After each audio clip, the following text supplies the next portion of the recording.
사랑하는 수박씨 제자 여러분 반갑습니다. 사회시험에 나오는 내용은 이 안에 다 있다. 사이다 윤쌤 시험특강 미라클 사회역사 윤쌤입니다.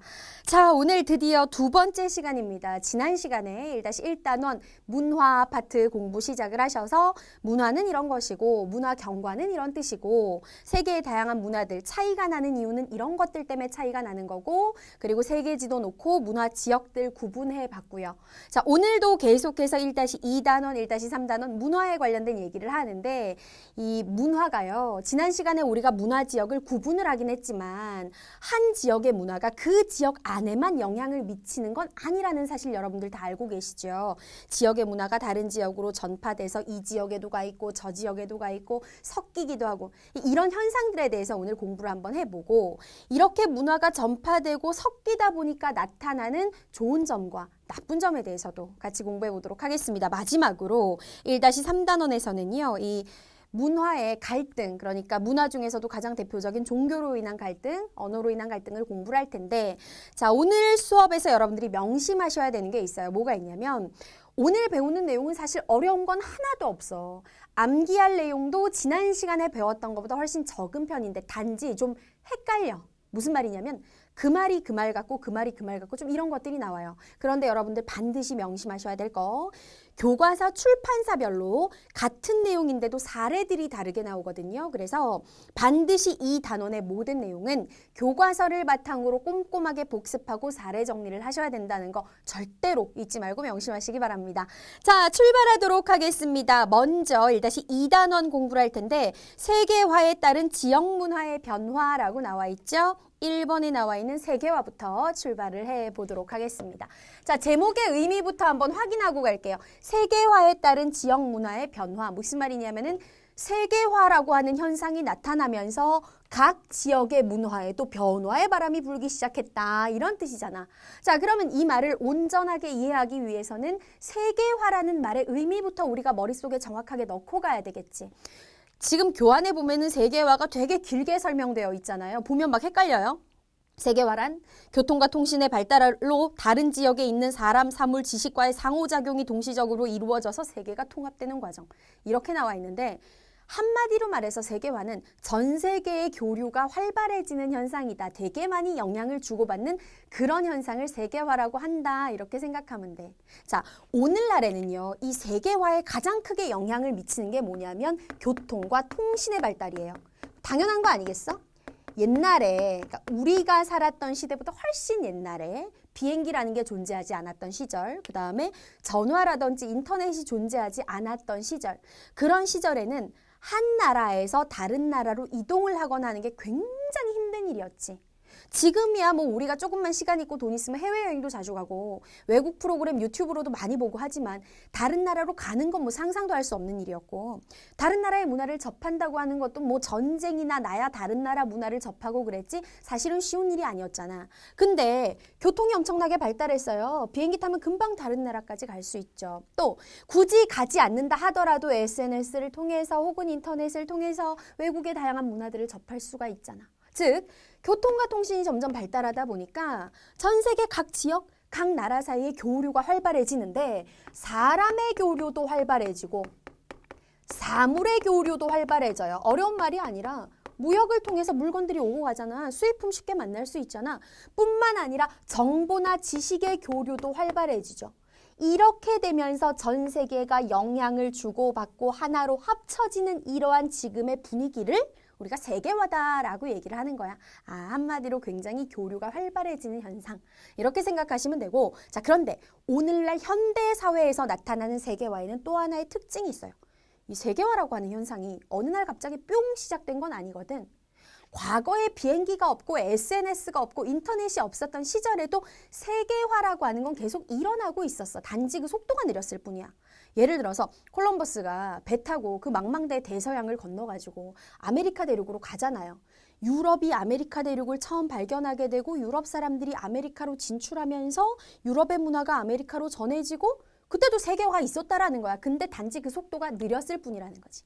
오늘날은 인터넷이 너무나 발달하고 그 다음에 사회관계망 서비스 줄여서 SNS 같은 게 발달하면서 과거에 비해서 세계화가 점점 어떻게 되었다? 속도가 빨라졌다라는 거. 아, 세계화는 옛날에도 있었고 지금도 있는 건데 단지 그 세계화가 이루어지는 속도가 빨라졌다는 게 오늘날의 세계화의 특징이구나.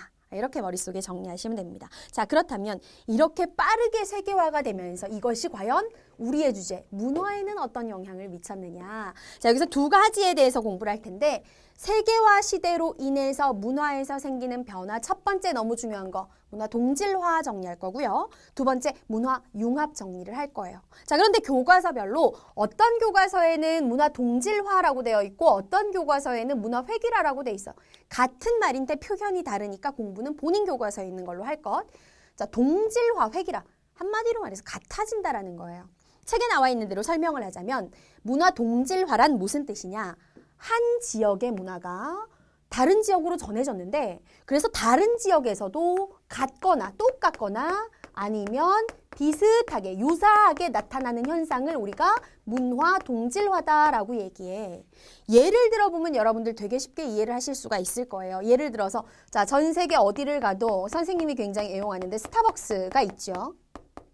스타벅스라는 이 커피 전문점에서 파는 모든 커피는요, 레시피가 통일되어 있기 때문에 한국의 스타벅스에서나 미국의 스타벅스에서나 아니면 동남아 어느 나라의 스타벅스에서나 나는 내가 늘 먹던 그 커피를 마실 수가 있는 거야. 실제로 선생님은요, 그 외국에 여행을 가거나 그러면 그 외국의 음식들이 좀 촌스러운가 봐. 향신료 막 이런 것도 입맛에 안 맞고 그래서 음식을 먹고 나면 뭔가 이렇게 커피로 항상 입을 헹궈줘야 되는 습관이 있는데 그럴 때마다 어디를 찾냐면 스타벅스를 찾아요. 왜냐면 스타벅스에 가면 일단 내가 아는 겁내지 않아도 되는 그 맛의 음료를 마실 수 있다는 기대를 가지고 있거든요. 그만큼 똑같아요. 간판도 똑같죠. 그렇죠? 각각 다른 나라에 있는데도 똑같은 간판에 똑같은 메뉴가 있어. 이게 문화 동질화야. 그 다음에 또 스타벅스가 있다면 또 햄버거계에 뭐가 있어요? 맥도날드가 있죠. 전 세계 어딜 가도 맥도날드가 있어. 그 다음에 전 세계 사람들이 선생님도 지금 화면상으로 보이진 않지만 밑에 너무나 좋아하는 옷 입고 있는데 전 세계 어느 나라에 가도 청바지 입은 사람 못 보는 나라는 없잖아요. 그렇죠? 이런 것들이 문화 동질화 혹은 회귀라의 대표적인 예인데 그런데 여기서도 특징이 하나가 있어. 무슨 특징이 있냐면 한 지역의 문화가 다른 지역으로 전해져서 똑같이 나타나는 게 문화 동질화라 그랬잖아. 근데 지금 여러분들 보시면 여기 한번 보세요. 사례로 든 것들 스타벅스, 맥도날드, 청바지 다 어디서 시작된 거냐면은 서양, 미국인데 어쨌든 서양, 백인들의 나라에서 시작됐어요. 즉 특징이 뭐냐?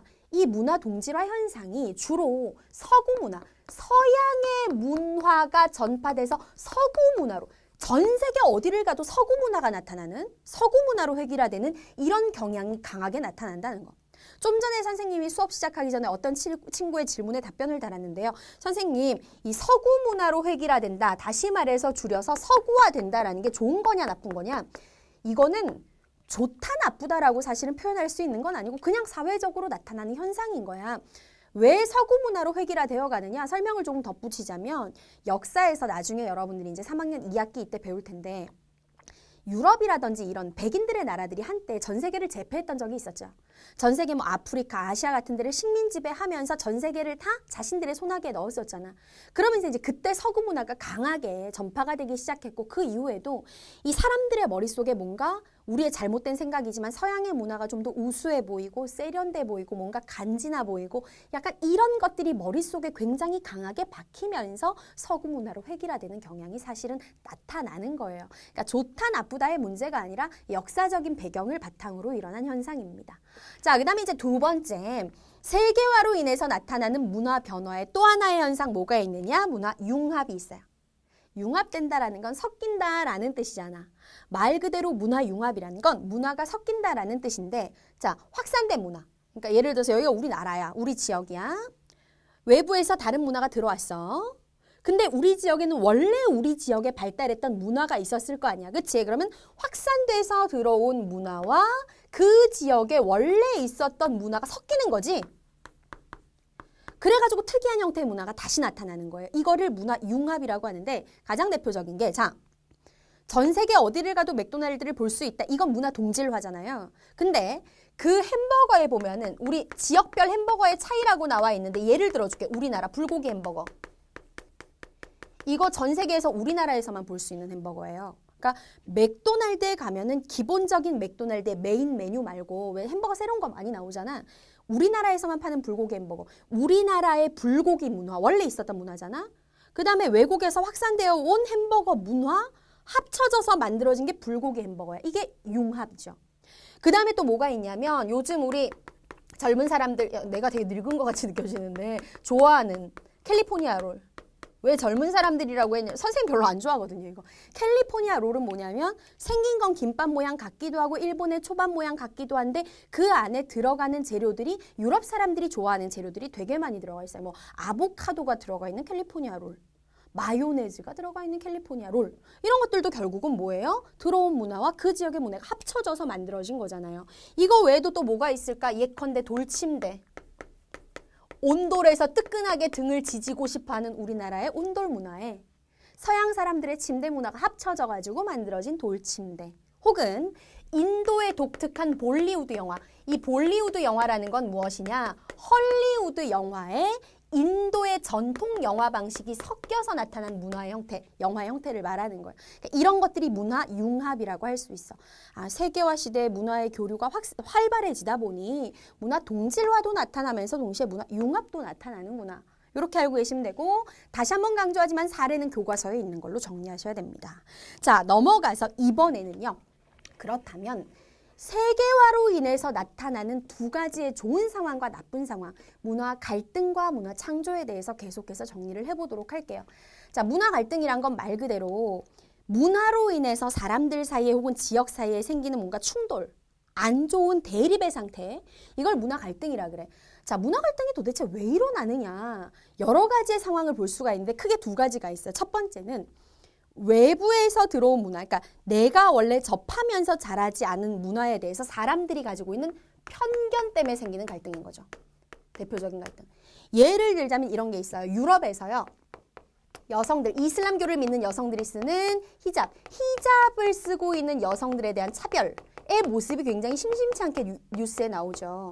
유럽에 가면 이슬람교를 믿는, 그러니까 이슬람 지역에서 들어온 여성들이 많은데 이슬람교를 믿는 여성들은 다른 나라 어디에 가서 살아도 이슬람교를 믿기 때문에 지켜야 되는 원칙들이 있어. 그 중에 하나가 히잡을 쓰는 거야.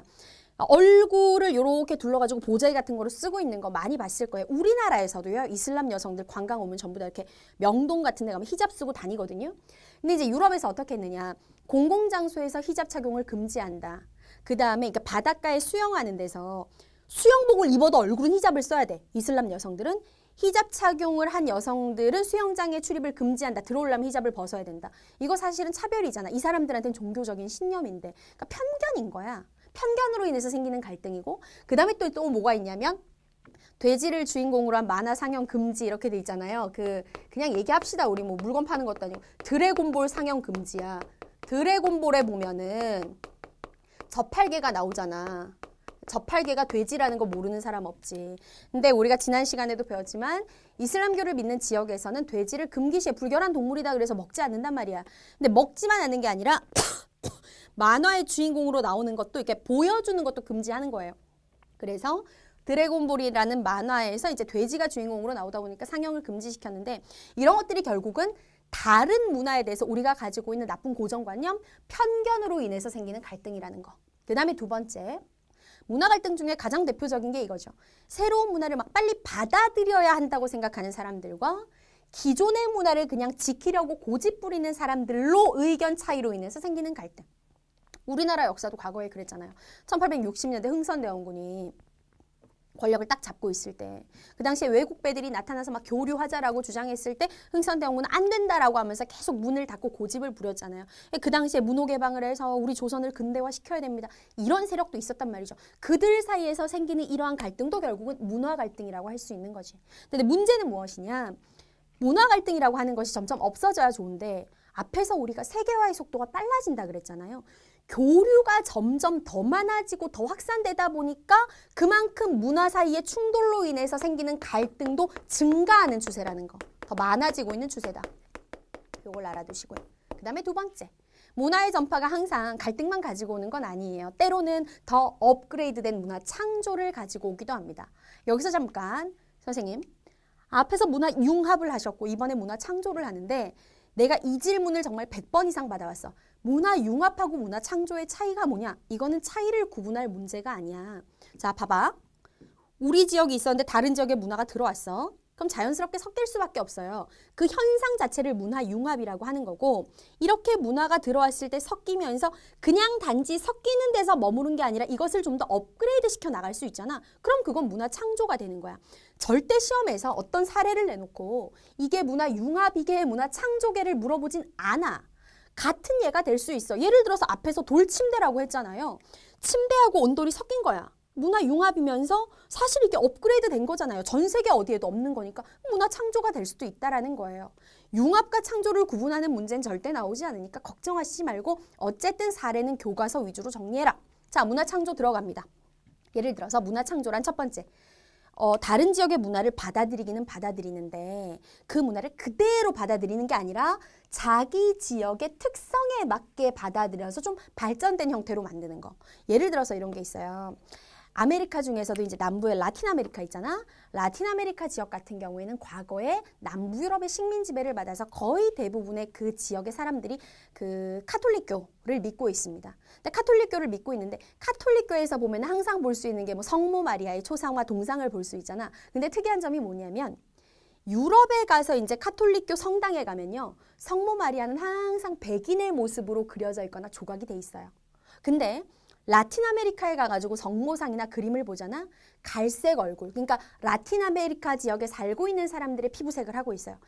크리스트교, 카톨릭교라는 문화를 받아들였지만 그 지역에 맞게 변형이 이루어진 거죠. 이것도 일종의 문화 창조라고 할 수가 있는 거고. 그 다음에 기존의 전통 문화를 지키되 그대로 지키는 게 아니라 뭔가 오늘날의 현대적인 감각을 더해서 약간 창조적으로 발전시키는 거. 예컨대 어떤 것들이 있을 수 있어? 가장 대표적인 게 생활한복. 사실 전통 한복이라고 하는 게 참 일상생활에서 입기가 힘들어요. 불편하죠. 치마도 길고 저고리는 짧고 막 그렇잖아요. 그런데 개량 한복, 생활 한복이라 그래서 한복의 아름다움을 살리면서 약간 좀 편하게 여기 위에 저고리 좀 내려주고 치마 길이 약간 줄여주고 그러면서 한복의 아름다움을 살리고 이것도 결국은 뭐야? 현대적인 감각을 더한 문화 창조라고 할 수 있고 다음 아파트라는 서구식 가옥 문화에 한옥의 장점을 섞어서 만든 한옥식 아파트 이런 것도 문화 창조의 예라고 할 수가 있어요. 즉 문화가 전파되다 보면 때로는 갈등이 발생하지만 때로는 더 업그레이드된 창조가 나타날 수도 있다. 요게 3번 주제에서 여러분들이 아셔야 되는 핵심 내용입니다.